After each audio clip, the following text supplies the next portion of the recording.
आज मोहोळ तालुका बचाव संघर्ष समितीच्या कोर कमिटीची बैठक या ठिकाणी आता पार पडलेली आहे।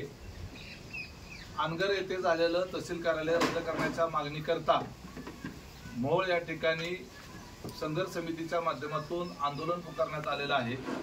त्याच्यामध्ये सुरुवातीला धरणे आंदोलन झालं, मोहोळ बंद आंदोलन झालं। त्याच्यानंतर काही कार्यकर्त्यांनी त्या ठिकाणी स्वयंस्फूर्तीने वेगवेगळ्या माध्यमातून आंदोलन केलेले आहेत आणि या संदर्भातला विरोध प्रदर्शित केलेला आहे। आंदोलनाच्या संदर्भातली पुढील दिशा ठरवण्याच्या करता वेगवेगळ्या टप्प्यावर कामाची आणि आंदोलनाची विभागणी करण्याच्या करताची ही कोर कमिटीची बैठक त्या ठिकाणी झाली।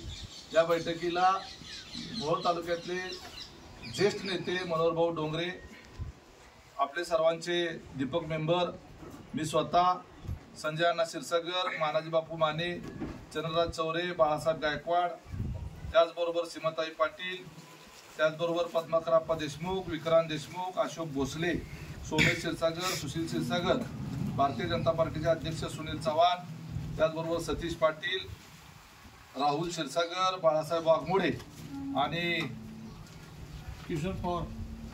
किशोरजी पवार, विकासजी वाघमारे, भीमरावजी वसेकर, काँग्रेस पक्षाचे प्रतिनिधी म्हणून विकासजी वाघमारे, हे सर्व वेगवेगळ्या पक्षाचे संघटनांचे प्रतिनिधी उपस्थित होते।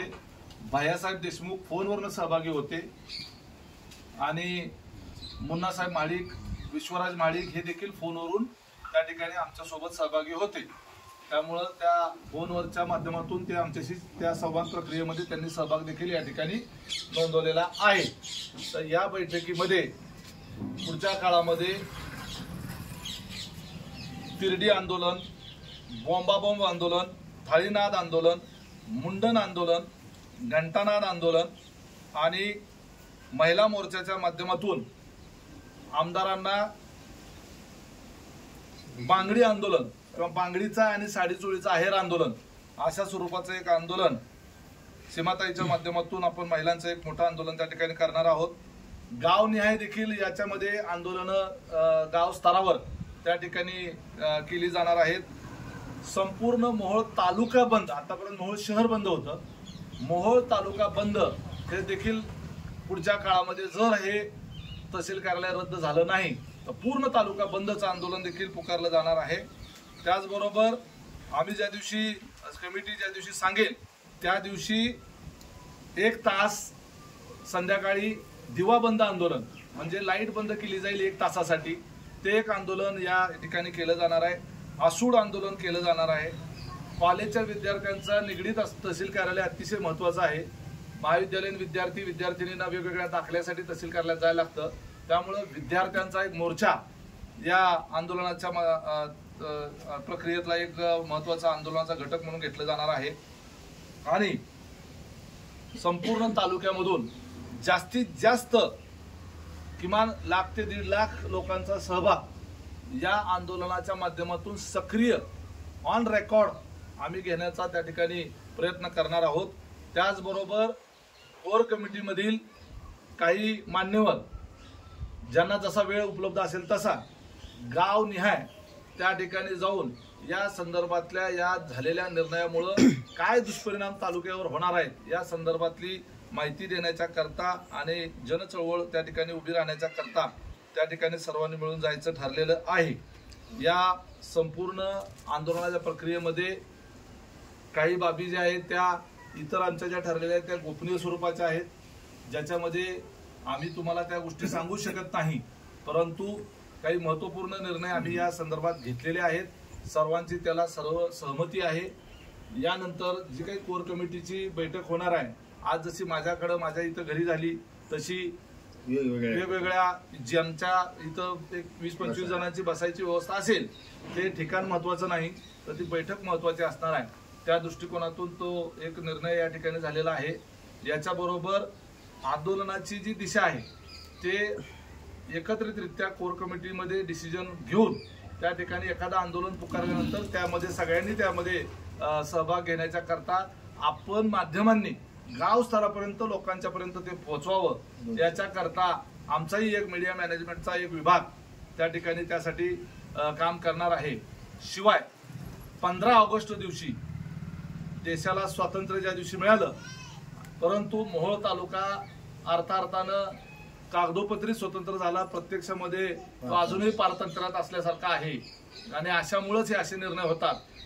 त्यामुळं 15 ऑगस्टला मोहोळ तालुक्याचे आमदार यशवंत माने यांना झेंडा वंदनाला उपस्थित राहू न देण्याचा निर्णय कोर कमिटीनं घेतलेला आहे. कोर कमिटी जर त्यांनी इथं उपस्थित राहायचा प्रयत्न केला तर त्यांचा निषेध लोकशाही मार्गानं, कायदेशीर मार्गाने आम्ही करणार आहोत.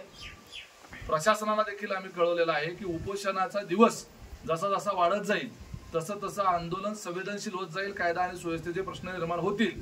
त्यामुळं आम्ही जिल्हाधिकाऱ्यांच्याकडे अशी मागणी केलेली आहे कोर कमिटीच्या वतीनं की लवकरात लवकर मोहोळ तालुका बचाव संघर्ष समितीचा आणि महाराष्ट्र शासनाचा संवाद आमचा प्रस्थापित करून द्यावा.